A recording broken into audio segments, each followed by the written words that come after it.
안녕하세요. 교육진다 이슈 모르시던 물어보세요 시간입니다. 반갑습니다. 반갑습니다.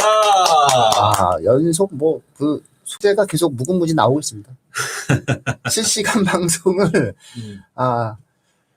제대로 쫄깃쫄깃하게 만들고 있는 내용인 것 같아요. 사실은 다른 교육 이슈로 넘어가고 싶어도 계속적으로 이제 그 교육 이슈가 들어오니까 네. 예, 그래서 이 교육 이슈들에 대해서 이야기를 해줘야 될 것 같아요. 예상한 것과는 달리 교육에 관련돼서 방송하시는 분들이 이 주제에 대해서는 침묵하시는 분들이 상당수가 있더라고요. 예, 근데 왜 웃으세요? 허전하지 않으세요? 예, 알았어요. 좀만 기다리세요. 좀만 기다리세요. 예, 그래서 어차피 이 주제에 대해서 우리가 옳고 그름에 대한 문제보다는 학생들을 위해서 무엇을 하는 것이 맞느냐에 대한 문제, 그리고 지금 시기에 어떤 것이 효과적이냐라고 하는 부분들을 이야기한다라고 했을 때는 굳이 이 주제들에 대해서 생각을 하지 않고 침묵하는 것은 능사가 아니다, 이런 생각이 좀 듭니다. 그리고 비판을 하려는 것도 아니고요, 지지를 하려는 것도 아니에요. 그냥 일어난 일에 대한 대응, 이런 것들로 교육진담은 계속 나아가도록 하겠습니다. 예. 그런 교육진담의 진행을 맡고 있는 민우입니다. 입시킬러 내용입니다. 네, 고등부 국어과 강사 임혜림입니다. 네, 이거 소개 안 했다고요? 나를 이렇게 왜 쳐다보나 했어요. 네. 거울 한번 보시라고. 거울을 한번 보시라고. 이번에는 또 그 최근 3개년간의 그 킬러 문항의 사례를 발표했죠. 그래서 요것에 대한 내용을 갖다가 우리가 한번 이야기를 해야 되는 게 뭐냐면, 이게 킬러 문항의 사례로 발표가 됐어요. 그러면 어떻다? 안 나온다.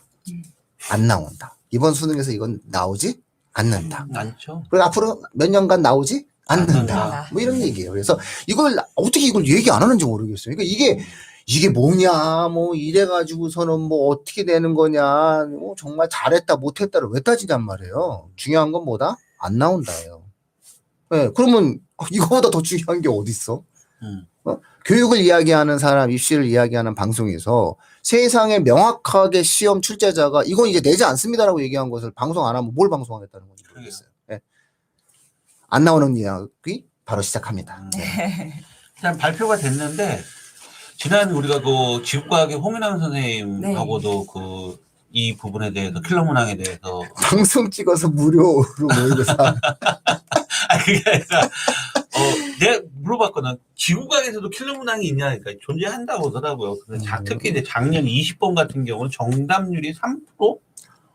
정답률. 국어 36%? 너무하다. 공 하나 더 붙네. 그거는 지구과학인데도 그 정도로 킬러 문항을 냈으니까. 그래서 그러면 어떻게 보면 요번 그 대통령이 킬러 문항에 대한 이 부분을 지시한 내용은 어떻게 보면은 이거는 학생들 입장에서는 좋은 거다. 킬러 문항이 없어졌으니까. 그러니까 장기적으로 봤을 때는 누구도 이것에 대한 어떤 선택지에 대해서 호불호를 이야기할 수 없어요. 그렇죠. 네. 그래서 할 수 있는 영역을 했다라고. 그러면 어떤 학생들이 더 유리하냐? 그러니까 이게 성실한 학생, 그러니까 꾸준히 한 학생들이 정말로 학교 생활 충실히 하면서 성실한 학생들이 성적은 나오게 되어 있다. 그런 부분들을 얘기해 준 적이 있고, 덩달아 그냥 모의고사, 지방 모의고사 무료를 또 끄집어냈습니다. 협찬을 받아내서, 홍인환 선생님이 또 무료 모의고사를. 저기 그 문자 달리던데요. 어떻게 왔냐고. 무료 모의고사. 아예 다 주소 보내줘서 내부 보내갖고 예약 지금 엄청나게 지금 예약을 다 하셨어요. 아이고.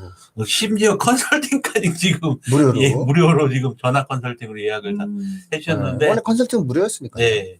해주시고, 그다음 매실주까지 다 했어요. 지금 벌써 지금 모의고사는 거의 지금 선착순 마감 끝나는 상태고, 네네네. 매실주만 좀 여유 있는 상태인데, 오늘 국어 같은 경우는 지금 킬러 문항이 발표됐는데 저도 궁금한 게 많거든요, 사실. 그래서 실제로 우리가 이제 킬러다, 이것이 킬러다. 그래서 이 최근의 언론 발표에 대해서 거듭 말씀드립니다. 기존의 유튜브 방송들이 이걸 왜 침묵하는지 저는 이해를 못 하겠어요. 이거 침묵하면 안 되는 사안입니다. 그리고 매주 새로운 주제가 나오는데 이게 거의 역대급 주제들이에요. 도대체가 이거를 방기한다라고 하는 것은 좀 이해가 많이 안 가요. 그래서 더 열심히 해야 되겠다. 좋아요, 구독 이런 것 좀 눌러주시고요. 진짜 제대로 좀 키워주십시오. 왜냐하면 지금 시기에 있어서 이런 것들을 회피한다라고 하는 것은 무책임함의 발로입니다. 저희가 기본적으로 뭐 지지하거나 비판하거나 이런 어떠한 내용들을 접근해 주는 것이 아니라 출제 당국자가 이건 킬러다. 이게 무슨 뜻이냐? 이건 나오지 않는다예요. 그리고 향후 나오지 않는다예요. 이거에 대한 분석은 대단히 중요한 거예요. 그래서 이런 내용들에 대해서 귀를 쫑긋 세우시고 저학년 학부모님들 같은 경우에는 정말 중요해요. 오히려 고3이야. 그냥 안 나오는구나 하면서 하면 되는 거지만 지금 현재 중학생서부터 시작돼서는 왜 중요하냐면은 쓸데없는 공부를 해서는 안 되는 거거든요. 그래서 이런 부분들에 대해서 가장 논란의 여지가 있었던 게 국어였죠. 네, 맞습니다. 네. 그거 말씀 좀 해주세요. 이거 어떻게 해요, 이거?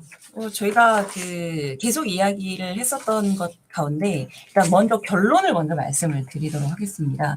사실 이번 6월 모의고사를 쳤던 고등학교 3학년 학생들이랑 그리고 N수생 학생들 모든 학생들이 체감하셨을 그 6월 모의고사의 난이도 그리고 그 정도 수준의 내용 이 수능에서 나올 것이라고 생각을 합니다. 정말 1등급 컷이 100점 이렇게 나올 거라는 너무나도 과격한 수준의 차원의 차이는 없을 것이다. 이 말씀을 좀 먼저 드리고 나서 그렇게 막 괜한 섣부른 걱정을 미리 하실 필요는 없다. 이걸 좀 먼저 말씀을 드리고 싶고요. 그리고 이번에 킬러문 저는 조금 재밌었던 게 제목이 소위 킬러 문항 사례였다는 이 용어들이 좀 워딩들이 재미가 있더라고요. 왜냐면 그냥 킬러 문항이라고 하기에는 아무래도 저희 방송을 들으시는 것 같기는 하지만 네. 그렇죠. 네, 너무 사교육 업계에서 사용하고 있는 용어이기 때문에 네. 소위 킬러 문항이라고 불리는 이런 사례들이 어떤 것인지 아주 잘하셨어요. 네, 알려주겠다. 아주 잘하셨어요. 역시 똑똑해요. 네. 이게 없었는데 여기 앞에 다른 역시. 분의 말을 내가 빌려서 쓰는 그렇죠. 것이다. 네, 그렇죠. 이걸 그렇죠. 강조하는 네. 듯한 아주 잘하셨어요. 네, 이 제목에서 제가 그걸 좀 재미를 느끼기도 했고요. 그리고 국어 같은 경우에는 다들 예상했던 왠지 킬러 문항을 발표를 할 거라고 했는데 이 문제들이 나오겠다라고 했던 것들이 그대로 나왔던 있었고요. 그죠? 그리고 조금 의외였다라고 생각하는 것도 한 세트가 있기는 했습니다. 그 의외였다라고 생각되는 거는요. 이번 6월 모의고사 관련이었습니다. 24학년도 6월 모의평가에서 이 논리학 철학과 관련되어 있는 복합지문 문제를 킬러 문항 사례로 집어넣었거든요. 그런데 사실 이 문항을 체감으로 어렵게 느꼈던 학생들은 그렇게 많지 않았을 그렇죠. 거거든요. 36% 정답률. 네. 그렇죠. 근데 웬만하면 정답률이 맞췄다는 굉장히 높았기 때문에 이거는 오답률을 기준으로 한 킬러 문항 선정이라기보다는 눈으로 보았을 때 복합 지문이고 왜 아마 융합형 지문이라는 것 중에 하나가 복합 지문이 포함이 되는 것 같아요. 이 복합 지문을 대하기에 진입 장벽이 어느 정도 있는 학생들이 굉장히 많이 있습니다. 이제 이런 학생들에게 복합 지문이 좀 어렵게 느껴질 수 있고 상대적으로 다른 지문 세트에 비해서 시간을 오래 소요할 수밖에 없는 부분이 있거든요. 그래서 이번에 6월 모의고사가 생각보다 어려웠다라는 판단 하에 하나를 집어넣는 용도로 쓴 게 아닌가라는 생각이 들었어요. 이번 이 육모 지문을 집어넣었던 것은 왜냐하면 실제로 정답률도 굉장히 높았던 문제이기도 했고요. 그리고 또 한 가지 EBS에서 나왔던 연계가 너무나도 크게 나왔던 지문이기 때문에 대부분의 수특을 공부했었던 학생들은 반갑게 풀었던 문제에 속했었거든요. 그래서 이 부분에서도 그렇고 그다음 또 육모에서 한 가지 나왔었던 게 조지훈 시인의 시 한 편과 오유환 시인의 시 한 편이 융합되었었던 현대시 지문이었습니다. 이 현대시 문제 같은 경우에도 아마들 많이들 보셨겠지만 기사로도 확인을 하시고 이 발표 자료도 확인을 하셨겠지만 제한된 감상 정보에 의지하여 각 선택지에서 제시하고 있는 내용을 작품 내에서 찾아 연결해가며 해석해야 볼 수 있는 문항으로 많은 문제 해결을 위한 시간이 필요했다. 높은 수준의 추론이 필요했다라는 설명을 덧붙여서 이 킬러 문항으로 선택했었던 이유에 대해서 설명을 해주셨어요. 근데 아마 지금 현재 고등학교 3학년 혹은 재수생 학생들이 국어 공부를 지금까지 문학 공부를 열심히 해왔더라면 문학 문제 풀이 방법에 있어서 감상 정보, 즉 선생님의 해석, 즉 보기거든요. 보기를 토대로 지문을 해석해 가는 방법은 늘 해왔던 방법이거든요. 다만 이 작품들이 굉장히 낯선 작품들이었다라는 것이기 때문에 저는 이 부분에서는 살짝 의아함을 느끼긴 했습니다. 이 설명에 있어서는. 근데 이 이후부터는 물론 저도 너무나도 공감하는 킬러 문항에 대한 내용이었어요. 이 육모 관련해서 킬러 문항으로 제시했던 비문학 복합지문 한 세트, 그리고 문학 현대시의 복합지문 한 세트, 이 두 세트에 대한 킬러 문항에 대한 설명은 아마 시험을 실제로 쳤던 학생들한테 물어봤어야 되는 게 아닌가. 이 문제들이 정말 킬러 문항이라고 생각하냐. 아마 아니라고 대답을 할 것 같아요. 네. 그러니까 기본적으로 어떤 워딩 네. 에 대한 부분이에요. 그러니까는 이제 차감 난이도에 대한 부분도 있지만 지금 그렇게 해서 내용을 진행을 했었죠. 근데 이제 36%다. 그래서 언론에서 비판을 가했죠. 36%가 킬러냐? 네, 맞습니다. 라고 이야기를 했을 때 점점점 저는 이 제목을 보면서 너무나 역시 대한민국의 직업 공무원 제도는 굳건하다. 그러니까 저는 사실은 되게 좋게 보거든요. 헌법적인 어떠한 굉장히 버팀목이다. 유능한 사람들이 국가 공무원으로서 국가의 정책을 영속적이고 지속적으로 펼쳐가는 것은 상당히 한 국가가 유지되는 과정에서 의미 있는 일이고 필수 불가결한 요소다라고 생각을 하는데, 소위 킬러 문항 사례라는 말을 딱 보면서 됐다. 감 잡으신 것 같다. 이제 감 잡으셨다. 네, 라는 어떤 생각이 좀 들었고요. 두 번째는 이거예요. 소위 킬러 문항 사례다라고 얘기를 했을 때 교육부의 시각은 뭐냐, 그리고 앞으로 정책을 입안하는, 그러니까 실제로 시험을 출제하는 건 대통령이 아니잖아요. 대통령이 할 수 있는 역할과 나머지 사람들의 역할은 다른 거예요. 대통령은 정책 결정권자의 최고 위치에서 할 말을 하고 이제 종결했어요. 끝났다고요. 더 이상 이 이슈에 대해서 역할이 없는 거예요. 예, 야, 킬러 문항이 뭐니? 이거 아니지 않나? 내지 마. 이건 안 되는 것 같아. 이걸로 끝난 거예요. 그럼 나머지 문제를 떠하는 거예요. 정책 당국자들이. 그랬을 때 이 정책 당국자들 시각에서 그럼 킬러가 뭐냐를 재조정해야 되는 거예요. 그랬을 때 뭐냐? 교육과정 범위 바뀌야. 교육과정 범위 바뀌야. 쉽든 어렵든 그건 중요하지 않아. 교육과정 범위 밖은 킬러야. 36%가 맞았다고? 그러면은 54%애들은 어쩔 건데. 이렇게 나오는 거예요. 3%가 못 맞췄어? 교육과정 내면 그건 킬러가 아닐 수도 있어. 라는 부분이에요. 그래서 이제 오답률이 중요하지 않다고 얘기할 겁니다. 오답률이 킬러의 적용 기준은 아니다. 우리는 어디까지나 교육과정 범위 내에 있냐 없냐의 문제, 정상적인 공교육 체제의 흐름에서 해결할 수 있느냐 없느냐의 문제다라고 얘기하는 거고, 그 대표적인 사례로 융복합 사례는 아무래도 사교육 유발효과도 크고 공교육에서 진행하거나 학생들에 있어서의 어떤 지적 능력을 평가하는 데 있어서 적합하지 않다고 보고 있다. 이렇게 접근을 한 것 같아요. 잘 들으셨으면 이거 워딩을 사용을 하시면 되지 않을까 싶은데요. 그래서 이건 굉장히 의미가 있다라는 좀 생각이 좀 굉장히 들었고요. 이제 구모 내실 거고, 그 다음에 수능을 출제할 거잖아요. 그랬을 때 어떠한 예측되어지는 방향들이 이제는 좀 가닥이 잡혀가는 것 같아요. 그래서 제 예상에는 구모 정도 그 전에 8월 정도면은 사실은 지금도 과목별로는 잡혀 있어야 되거든요.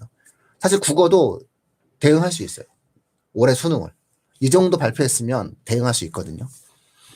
그래서 결국은 이제 정책을 이해하는 능력에 따라서 이제 되는 거고, 그 다음에 제가 아무리 공익방송이고, 그 다음에 저희 유튜브가 개방적이고, 저희 방송을 들으시는 분들에게 어떤 의미가 있다 할지라도 저희가 정확하게 이제 이렇게 될 거야라고 하는 어떤 예측적 형태에 대한 내용까지는 차마 말씀드릴 수는 없는 것 같아요. 안타깝지만은 이 점에 대해서는 양해를 부탁을 드리는데, 이 정도면은 이 사례, 이 정도면은 올해 수능도 예측 가능하다.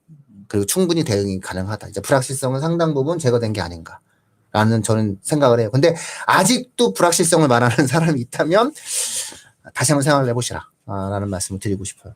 그 제거된 불확실성 중에 하나가 네. 이제 또 제가 이어서 말씀을 드리고자 했었던 예상했었던 예측 가능했었던 그 킬러 문항 사례가 이제 이쪽 부분으로 넘어오게 됩니다. 네. 그 2022학년도 수능에서 기초통화 관련되어 있는 브레턴 우즈 체제, 이거는 학생들이 그때 시험을 봤던 학생들은 브레턴 우즈 하면 벌떡 일어나서 막 PTSD가 온다 뭐 이런 이야기를 할 수도 있어요. 그 정도로 그 지문 자체의 이해도의 난이도를 굉장히 높여놓은 상태였고요. 그리고 문제로 적용할 때도 어려웠었던 정말 이건 진정한 킬러 문항 사례였다라고 할 수 있는 지문이 예상대로 나왔었고요.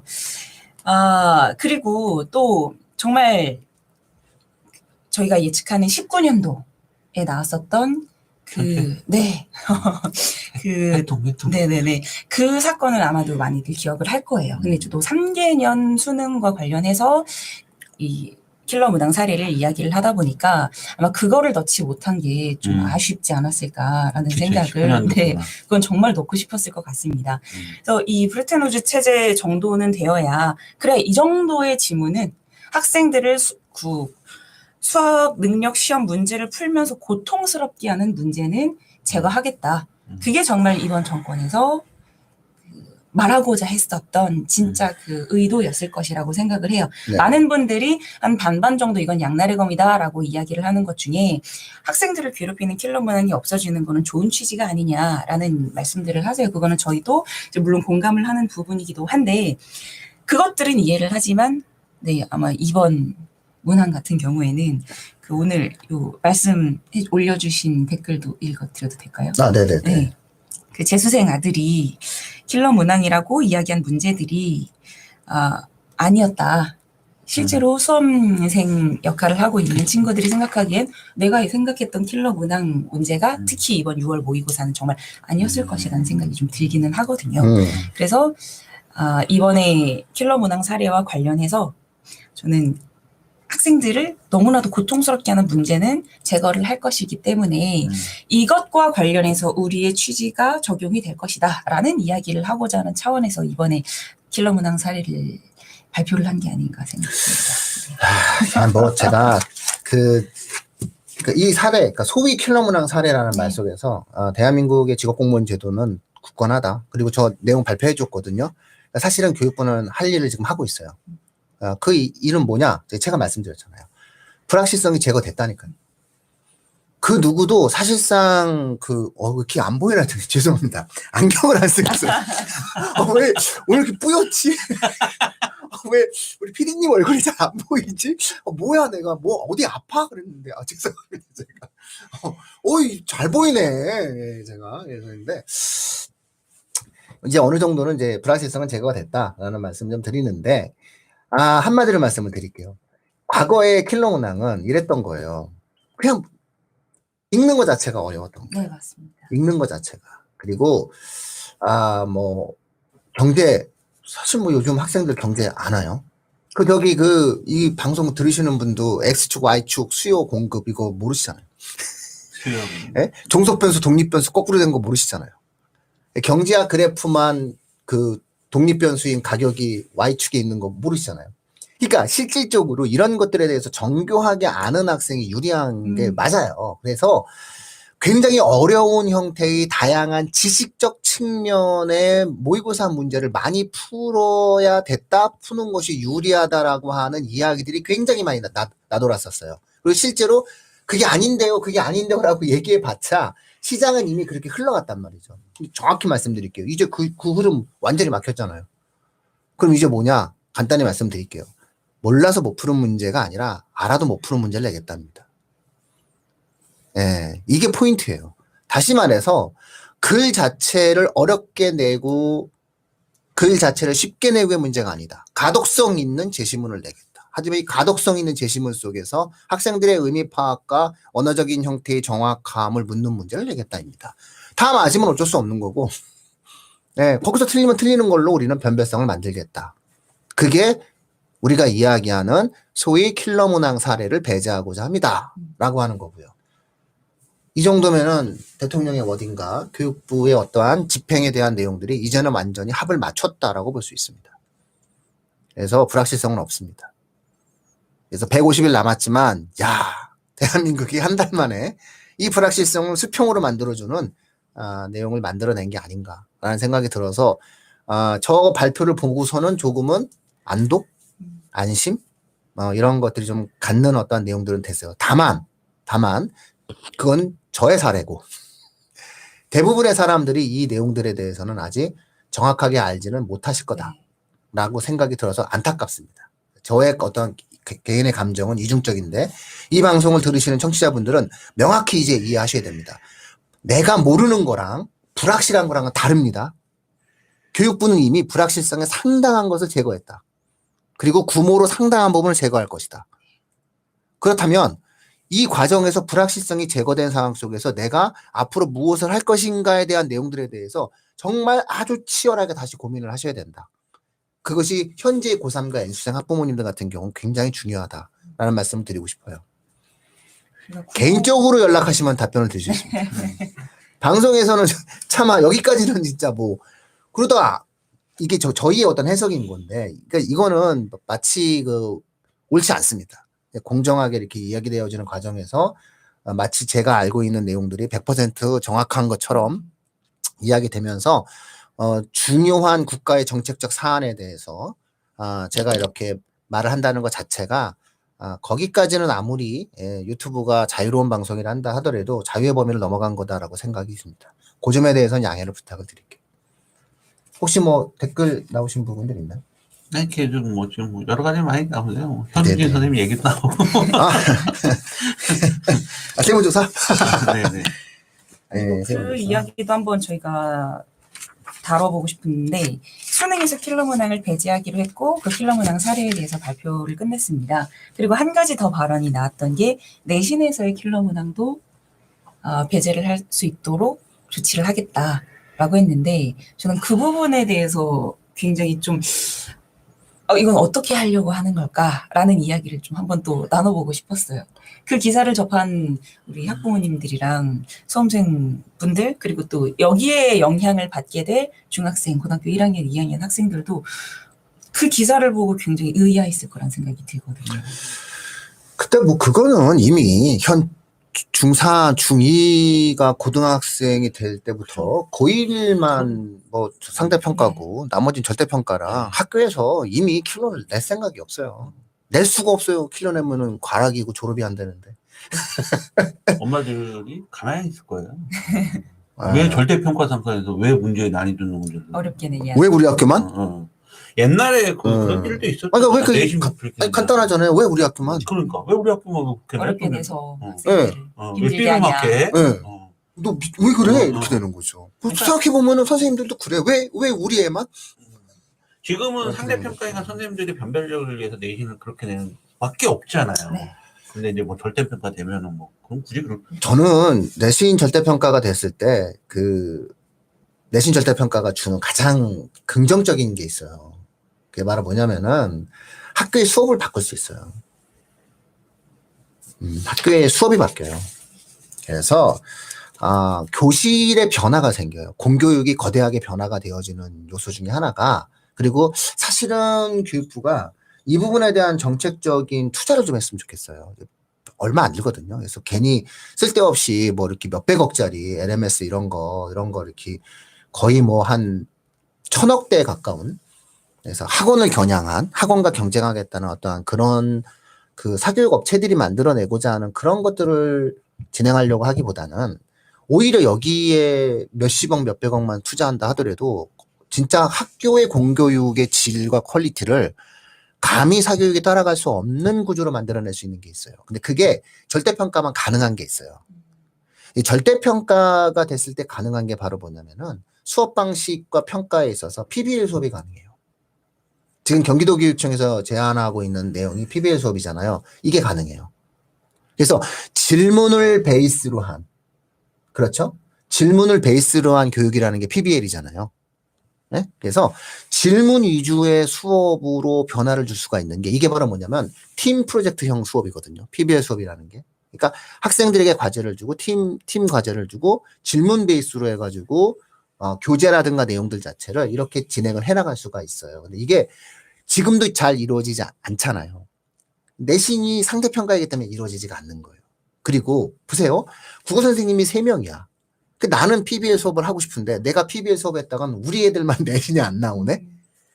안 되거든요. 근데 절대평가로 바뀌게 됐을 때는 수업에 있어서의 자유로움이 형성될 수가 있어요. 그래서 생각보다 이 방식의 수업으로 교실이 상당한 변화가 만들어지게 될 거고요.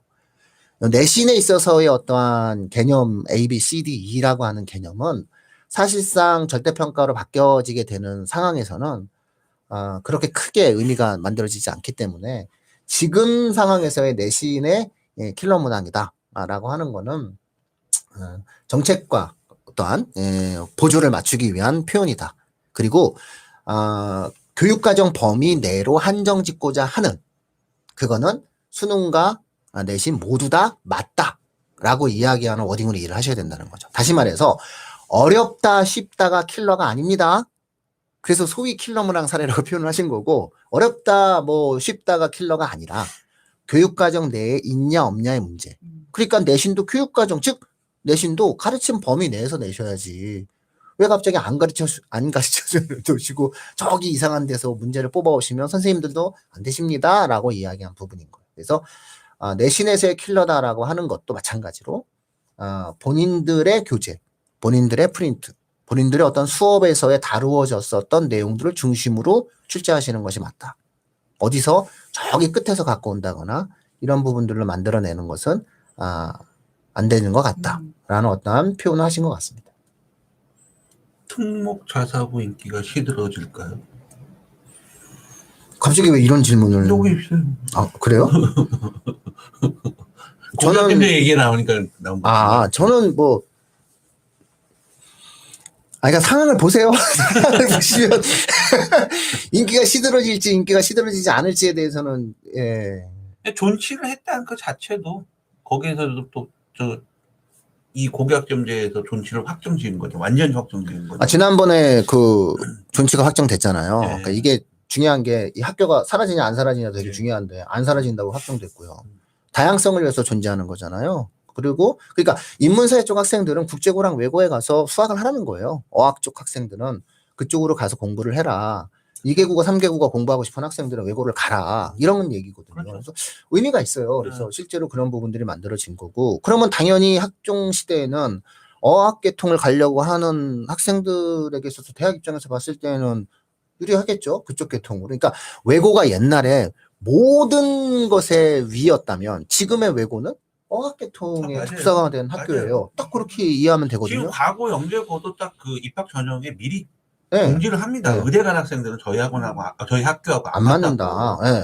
못 가잖아요. 그래서 괜찮을 때.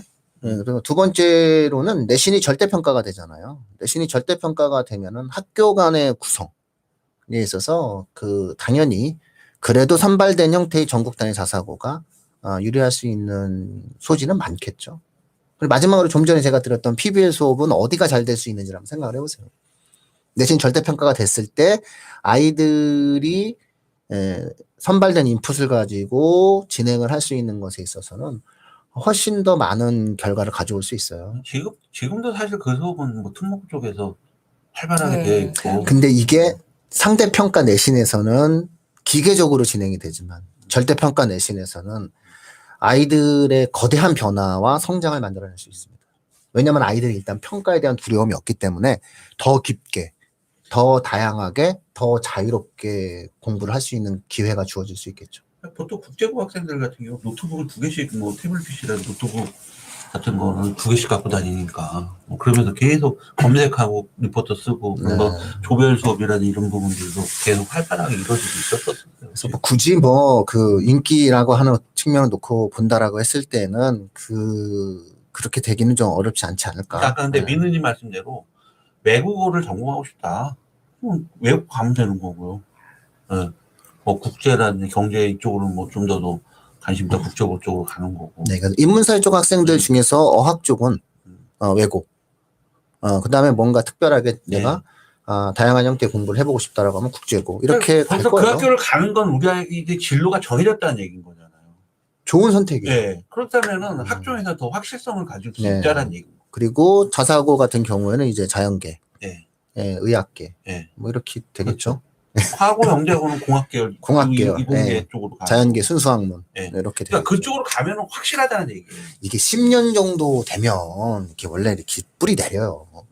이미 10년이잖아요. 그래서 이게 정책이 어느 정도 고등학교 정책이 뿌리를 내려가는 거고요. 절대평가를 우습게 생각하시면 안 되는 게 절대평가가 되면 아이들의 변화가 생겨요. 학생들의 변화가 생겨요. 학교의 주인은요. 교육의 주인은 선생님도 있고 학부모님들 아무리 그러셔봤자 엄마가 학교 가는 거 아니잖아요. 그렇잖아요. 교실에 앉아있는 건 학생이에요. 근데 이 학생들의 변화가 생겨요. 절대평가는. 그래서 현 중2가 고등학교에 입학하는 상황서부터는 사실상 대한민국의 교실은 거대한 변화가 예상되어져 있었어요. 근데 이 예상되어지는 변화를 킬러문항 배제라고 하는 소위 킬러문항 사례라고 하는 이것을 통한 수능제도의 변화가 더욱 가속화시킨다. 이렇게 이해하시는 게 맞아요. 그러니까 좀 더 자유롭게 다양한 형태의 공부를 할 수 있는 아이들로 현 중2서부터 그리고 현 중3서부터는 좀 변화된 그런 모습들이 만들어질 거라고 예상이 됩니다. 이제 지금 현재 상황에서 가장 좀 머리가 아프고 좀 힘들어하고 심적으로 좀 여러 가지 갈등들이 많이 있을 이번 수능을 준비하고 있는 고3. 24 수능을 준비하고 있는 모든 수험생 분들에게 저는 이번 킬러문항 사례 발표를 보고 한 번 더 이거는 반복하고 강조해서 말씀을 드려야겠다. 너무 섣부른 걱정하지 마시고 그냥 지금 가고 있는 그 스텝을 밟아가면서 최선을 다하시기만 하면 된다. 그냥 독서에서 너무 어려운 문제가 나오지 않을 것이다. 이 정도만 그냥 기억을 하신 상태에서 저는 그냥 지금 가던 길을 쭉 최선을 다해서 공부하시고 연습하시고 훈련하시면 되리라고 생각을 합니다. 근데 매년 수능을 보면은 국어 같은 경우는 오답률 탑10 안에 7, 8이 쭈루룩은 거의 다 독서였잖아요. 이제 그런 부분이 독서로 자리 잡고 있었던 건 그 비문학 킬러 문학에 대한 부분이거든요. 그러니까 그런 부분이 이제는 없어진다라고 봐야 되는 거잖아요.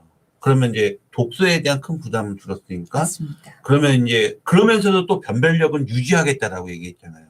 그러면은 그 다음 변별력을 유지할 수 있는 파트가 어느 파트냐. 그러니까 이번에 육모에서 보면 문학 쪽이 조금 오답률이 좀 적게 나온 거 보니까 가장 기본적인 그 폼은 제가 볼 때 육모인 것 같아요. 아까 혜림쌤이 얘기한 것 같처럼 그 정도 수준으로 나올 때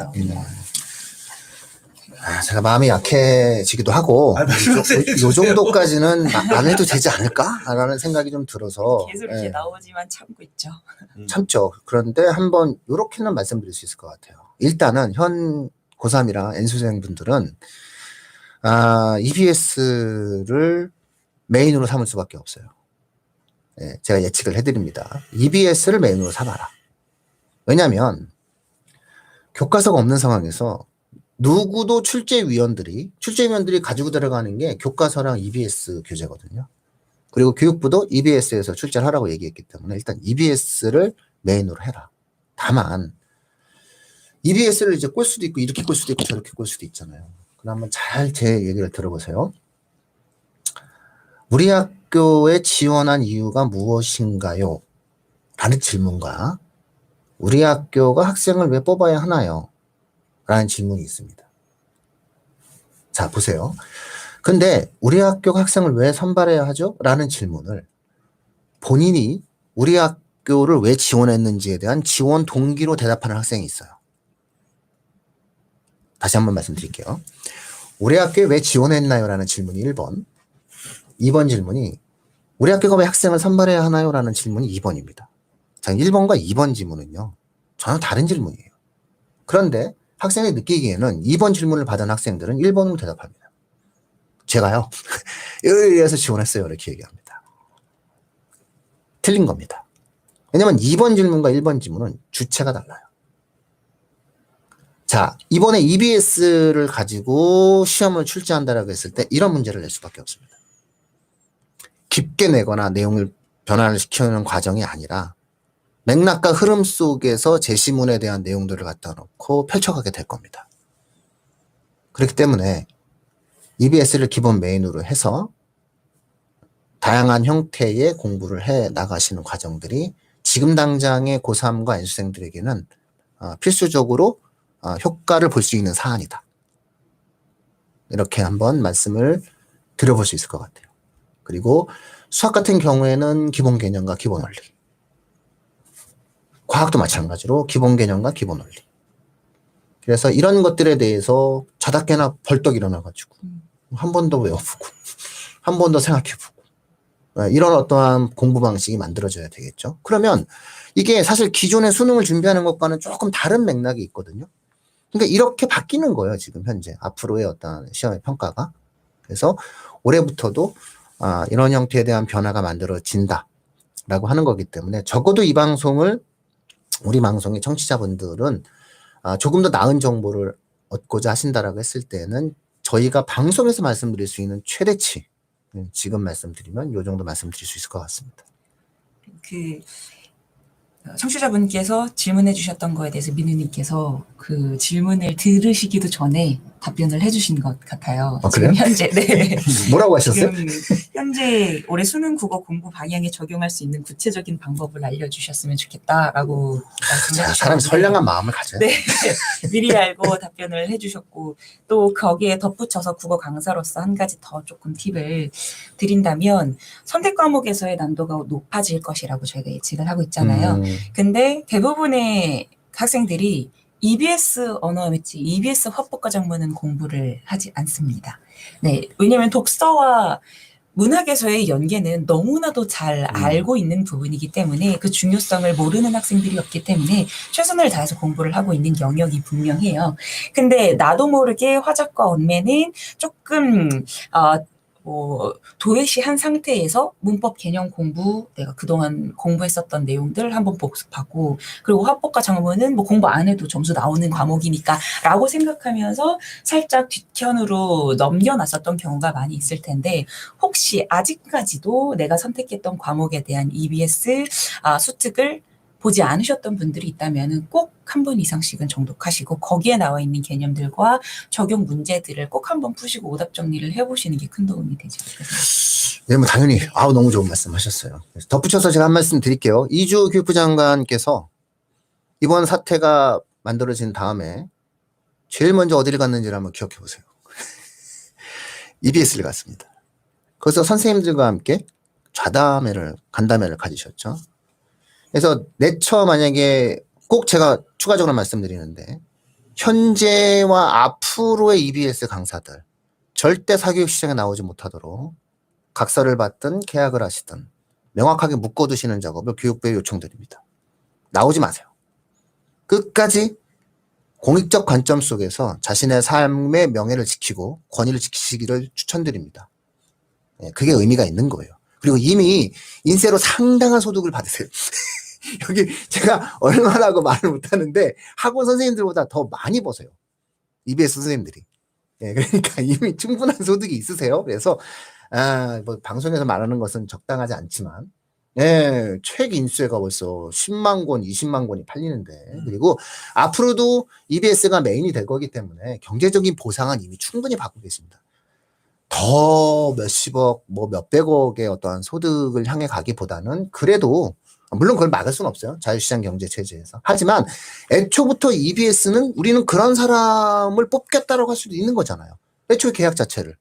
그래서 그렇게 좀 묶어두는 역할을 해주셔야 됩니다. 왜냐하면 앞으로 계속 EBS가 중심이 되기 때문에 EBS 경력 달고 나와버리게 되면은 이게 또 다시 이게 혼탁해지는 과정이 만들어지고요. 그래서 초창기 때 EBS 이렇게 딱 띄우고 나니까 EBS 강사들 다 빼가지고선 했지 않습니까? 그리고 지금 TV에 나오시는 그분도 사실은 EBS 스타였는데 나오셔가지고 스카우트 받고 그러셨잖아요. 그리고 뭐 예전에 어떤 선생님은 나는 이제 학교에 돌아가가지고서는 열심히 할 거야 라고 학교에 가가지고 카퍼레이드까지 하셨는데 다시 또 6개월 만에 가가지고 상처 주고 그러셨잖아요. 그래서 강원도 학생들에게. 그래서 그런 행동들을 좀 막을 수 있도록 EBS 차원에서는 조금 더 준비를 좀 해주실 필요가 있을 것 같고 어쨌든 올해 저희가 자신 있게 얘기할 수 있는 것은 교육부도 그렇고 이와 같은 혼란스러운 상황 속에서 출제위원들도 그렇고 결국은 올해는 방향성 자체를 그렇게 가져갈 수밖에 없다라고 하는 거예요. 그러니까 지금 우리 혜림 선생님께서 말씀하셨듯이 안 풀어봤던 것이 생겨서는 안 된다. 네. 그러면 이제 방향이 다양한 형태의 모의고사를 향해 가고 뭐 학원 선생님들 교재를 막 풀다가 갑자기 이제 더 EBS로 가는 거죠. 지금 남은 과정 자체는. 그렇게 아마 방향을 바꾸실 필요가 있습니다. 전 과목 마찬가지가 될 겁니다. 제가 생각한 킬러문은 이렇게 답을 가르쳐주고 방향성을 제시했는데도 안 하는 게 킬러문. 안 한다니까 애들을. 지구가 과탐 좀 제발 좀 신경 써라. 이과생들 과탐 신경 써라. 과탐 좀 공부해라. 안 해요. 안 해. 지금 아직도 뭐 지금 저기 뭐 인간 구매해놓고 열어보지도 않은 학생들 많아요. 실제 3등급은요 킬러랑 상관이 없어요. 제가 그 말씀 3, 4등급은 솔직히 상관이 없어요. 모든 과목에 3, 4등급 원래 킬러랑 상관이 없어요. 공부를 하면 나와 그냥. 수업만 제대로 해도 네. 2등급이 나오는데 공부 좀 해 그냥. 그러니까 걔네들이 왜냐면 고3 때 미적분이나 확률 통계나 기하를 선택하다 보니까 고3 애들이 거기 이제 또 빠지는 거. 그럴 보면 7월이거든요. 그럼 2학년 때 수원수트를 끝냈잖아요. 그러니까 그걸 다 또 까먹고 있는 거야. 사실은 킬러 문제보다 3, 4등급 학생들은 자 수원수투 열심히 하면 정말 2등급까지 나오고 요번에 킬러 문제도 빼준다고 했으니까 얼마나 좋은지 안 하는 게 킬러 똑같은 거예요. 저 정말 훌륭한 말을 했어요. 네. 공부를 안 하는 게 이렇게 얘기해 줬는데도 안 하는 게 킬러다. 네. 그렇죠. 그래서 안 하는 게 킬러 문제. 그러니까 이 말은 이제 우리 사회에서 좀 사라졌으면 좋겠습니다. 킬러라는 말이 좋은 말이 아니잖아요. 너무 무서운 말이에요. 예, 무서운 말인 거고 사실은 이게 뭐 외국에서 보면은 한국은 학생을 죽여 이럴 거니까 한국은 시험 못 보면은 뭐 애들이 뭐 죽어 이런 어떤 이미지가 있으니까 이제 이 말 자체는 좀 사라지는 게 좋을 것 같아요. 저는 사실은 사교육 일각에서 이 말 썼을 때도 별로 좋아하지 않았거든요. 그건 적당하지 않는데 그냥 고난도 문제라고 얘기하면 안 돼? 어려운 문제라고 얘기하면 안 돼? 예, 이렇게 저는 생각을 했었거든요. 그래서 변별력이 좀 심한 문제 이렇게 해야 되는데 어디선가 누군가가 쓰는 이 말이 대한민국을 지배하게 되고 결국은 대통령이 이걸 없애라고 하는 것까지 왔다라고 하는 것 또한 뭐 좋은 일은 아니었다고 생각해요. 그래서 없어지는 거에 대해서는 장기적으로는 뭐 저는 뭐 호불호에 대한 문제는 없어요. 네. 이거는 좋은 것 같아요. 솔직히 말해. 뭐 근데 어쨌든 저는 그렇습니다. 예, 근데 어쨌든 시기가 뭐 문제였을 뿐 취지는 좋았다. 아니 뭐 취지나 시기나 저는 이제 뭐 저는 말하지 않아요. 저는 뭐든 말하지 않아요. 네. 왜냐면은 뭐 이 방송 들으시는 분이 각각의 어떤 생각들이 있으실 테니까 저는 말하지 않습니다. 다만 기승전 제가 드릴 수 있는 말씀은 앞으로 필요한 내용이 있다라고 했을 때 그게 뭐냐라는 말씀을 드리겠는데 EBS 풀어봐라. 공부를 안 하는 게 킬러다. 이 말은 정말 내용님 한 건 하셨어요. 쇼츠가 하나 있었죠. 네. 공부를 하는 게 킬러야. 뭐 이런 거죠. 예. 자, 지금 뭔가 마음도 여유로워지고 요때 질문하시면은 뭐 다 나올 수 있습니다. 한번. 네. 이제 학부모 한 분이 아들 고2인데 그 수학 내신 문제에서 작년 킬러문항을 수능 킬러문항 유사 문제를 내신으로 냈다고 지금. 그렇죠. 당연히 내신에서도 킬러 문제가 없어져야 된다. 네. 그러니까 그 말씀 드리죠. 제가 내가 배운 데서 내야지 왜 이상한 데서 내? 그럼 뭐야? 학원 가라는 거야? 선행하라는 거야? 이렇게 되는 거죠. 그래서 안 된다는 거예요. 솔직히 영어 같은 경우도 선생님은 교과서로 공부하는 학교 없잖아요. 지정된 교과서로 공부하는 거 없잖아요. 전부 다 선생님들 프린트로 이렇게 다 하는 거예요. 오늘 강사원이 왔어야 되는데 그래서 실제로 이런 경향은 원래 없어져야 되는 내용이었는데 이게 근데 원래 없어질 수밖에 없는 사안이었어요. 시간을 두면 없어질 수 있는 사안이었는데 몇 년 땡겨진 거죠.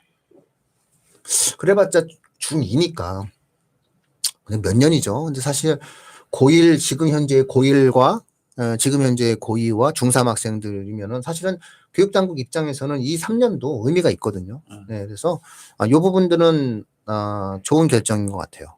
네. 특히나 내신 같은 경우에 있어서는 요거는 범위를 벗어난 거죠. 학교 범위를. 그러니까 학생들에게 공부를 많이 하라고 시키는 거잖아요.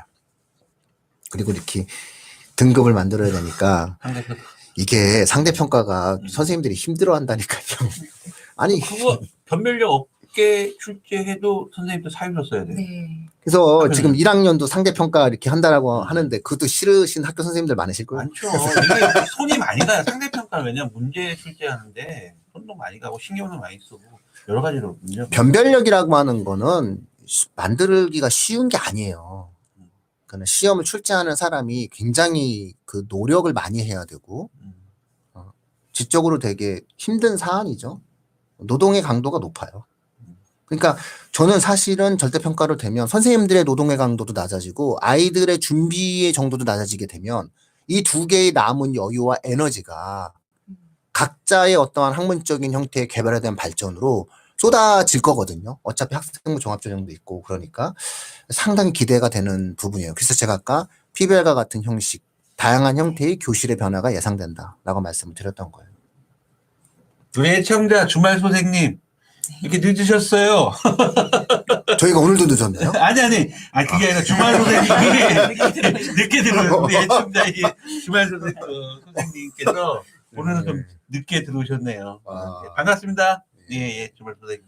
이제 이런 것도 하시는 거예요, 지금? 그럼요. 오, 방송은 이렇게 하는 거예요. 그렇구나. 나도 좀 보고 배워야 되겠다. 왜 앞으로도 이제 유튜브 아프리카도 열어야 돼요. 아이고. 어쨌든 저희는 이렇게 소통을 하게 되면은 좋은 것 같아요. 그때그때 질문이 들어오고 답변을 해드릴 수가 있으니까 굉장히 바로바로 질문과 저기를 할수 있는 내용이 되는 것 같아요. 그래서 어느 정도는 불확실성이 제거되었다는 기쁜 말씀을 드립니다. 그래서 소위 킬러 문항 사례라고 하는 게 저 워딩이 별거 아닌 것 같지만 저 별게 아닌 게 아니다. 그리고 저거를 발표했다라고 하는 게 언론에서는 이게 킬러야. 36%인데? 라고 누군가는 비판할 수도 있을지 모르겠으나 이것의 현장에서 이것을 접근하면서 움직이는 준비하는 학생들 입장에서는 상당 부분 불확실성이 제거되었다고 받아들이셔야 한다라는 거고 조금은 서두에서도 계속 반복적으로 말씀드리지만 이 방송을 안 하시면 안 된다 라는 말씀을 지속적으로 드리고자 합니다. 네. 그리고 이미 3주 동안에 흔히 이야기하는 입시 유튜버들 침묵하신 거 제가 다 알고 있어요. 많이 하고 있더만요. 예. 다물고 다들 침묵하시는데, 예. 사회적 책임이 있는 거예요. 어떤 방송을 한다라고 하는 거는 사회적 책임을 다해야 한다라는 말씀을 또 마지막으로 드리고 싶습니다. 그런 맥락에서 널리 퍼져서 저희에게 힘을 좀 주시기를 부탁드리겠습니다. 그러면 구독과 좋아요 저에게 힘을 줄 수 있는 구독과 좋아요. 예. 마지막으로 요 질문 하나 넘겨주신 부분이 오너브리님께서 고2도 내년 입시가 걱정인데 EBS에 집중하면 되나요? 라고 말씀을 해주셨어요. 고2는 일단 EBS를 겨울부터 엄청나게 특강을 할 거예요. 그 예상을 하세요. 예상을 하시는 게 지금 이렇게 되면은 뭐 사교육이라든가 이런 쪽에서 EBS에 대한 어떠한 내용들을 갖다 놓고 움직일 건데 제가 말씀을 못 드려요. 근데 구모가 끝나고 이제 수능이 끝나자마자 이번 수능이 EBS에서 나왔는데 점점점이 될 거예요. EBS에서 나왔는데 점점점이 돼요. 네, 그래서 그 점점점을 극복시키기 위한 방법을 진행을 한다라고 생각하시면 되는 거고요. 그래서 EBS and 플러스 로 앞으로는 공부가 되게 딱 심플하게 정리가 될 거예요. 그 학교가 결국은 EBS를 베이스로 하게 돼요. 그렇게 되면 내신을. 그걸 염두에 두셔야 돼요. 그러니까 어차피 3학년 내신은 EBS를 베이스로 할 거예요. 왜? 학교 선생님들 입장에서도 우리 애가 수능을 잘 보려면 EBS가 이렇게 출제 비중이 높아지게 되면 EBS를 가져야 되는 거니까. 그렇지만 거기서 뭔가 플러스 알파가 되어지는 요소들을 갖고 접근을 하게 될 거기 때문에 중2 학부모님들 같은 경우에는 뭐 수학이라든가 과학 같은 경우, 자연계 같은 경우에 있어서는 좀 단단히 기본 개념을 꼼꼼히 훑어가는 그런 형태의 어떤 학습적인 태도를 기본을 충실한 그런 학습적인 태도를 계속 견지해 주시는 것이 필요하겠다라고 생각하면 되고요. 어머님께서는 귀를 여시고 아이들은 변한 게 없다라고 말해주시는 현명함이 필요합니다. 애들한테는 그렇게 얘기하십시오. 변한 게 없대. 이렇게 얘기하시고 어머님은 귀를 이렇게 크게 해가지고서는 계속 방송을 들으시면서 움직이면 되고요. 이번 수능이 끝나고 나면 현 고2 같은 경우에는 EBS 연계율 몇 프로 이게 중요하지 않아요. 실제 현장에서 시험을 보는 학생은 연계가 100%라도 하더라도 어려워. 맞습니다. 네, 그런 것 때문에 연계와 그 연계 속에서 나오는 변형의 방향과 방법의 문제입니다. 그래서 그런 형태에 대한 내용들, 아까 제가 앞서 질문 드렸었던 예시 드렸던 것들을 맥락적으로 잘 살펴보신다면 답이 나오거든요. 그래서 그거는 겨울에 접근하셔도 늦지 않다라고 생각을 하면 되고요. 지금은 그냥 지금처럼 처음처럼 네, 쭉 진행하시면 됩니다. 현 중3 학부모 같은데 고입 선택시 기준이 변하냐? 이 킬러 문항 이런 변하는 거 없잖아요. 현 중3은 변한 게 없는데 네. 뭐 어차피 전국단위 자사고 갈 학생들은 전국단위 자사고를 지원을 했을 거고요.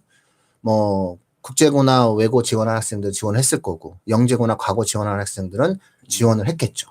그래서 최상위권 학생들의 의학계 선호를 하기 위해서 뭐 내신을 위해서 일반고를 선택한 학생들도 뭐 일반적인 맥락들은 비슷하겠죠. 근데 지금까지는 좀 달라지지만 다만 이거 하나의 변수는 있겠죠. 자사고의 불확실성이 사라졌다. 라고 하는 점. 자사고가 불확실하지 않다. 라는 점. 요 점은 좀 기억을 해 두실 필요가 있습니다. 저 불확실하지 않다는 건 존치에 대한. 안 없어진다. 그러니까 그건 학교가 유지된다는 플러스. 자사고 선택에 있어서 그건 분명히 플러스적인 요인이 되겠죠. 근데 그 학교별로 그 평가는 점수 매기는 거 있잖아요. 그거는 네. 계속 유지가 되면서 그 점수에 해당되지 않는 그 저기가 취소가 되는 상황은 유지가 되는 거잖아요. 그러니까 몇 년마다 주기로 특목 자사들은 그 평가를 매기는 걸 알고 있거든요. 점수, 학교의 그런 어떤 인가. 그렇죠. 자기주도 네, 학습 네. 전형에서 사교육 유발효과 만들면 안 그런 되죠. 평가를 매는데 그거에 점수에 누락되면은 그 지정이 취소가 되거든요. 그래서 어차피 지금도 그래서 시험 안 봐요.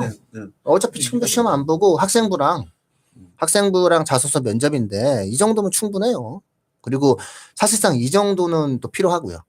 여기서 더 전형이 바뀐다거나 또 전형에 뭐가 추가된다거나 전형에 뭐가 빠진다는 것 자체가 상황이 좀 어렵죠. 그래서 어차피 교육당국도 발표했어요. 현 전형을 유지하겠다. 그러니까 현 전형을 유지한다는 게 충분히 이 정도 전형으로는 어느 정도 사교육 유발 효과 없이 잘 진행되고 있다라고 판단을 한 거죠. 수학만세 수학 킬러문항도 방송에서 올라왔네요. 이거 해야 되겠네요, 이거.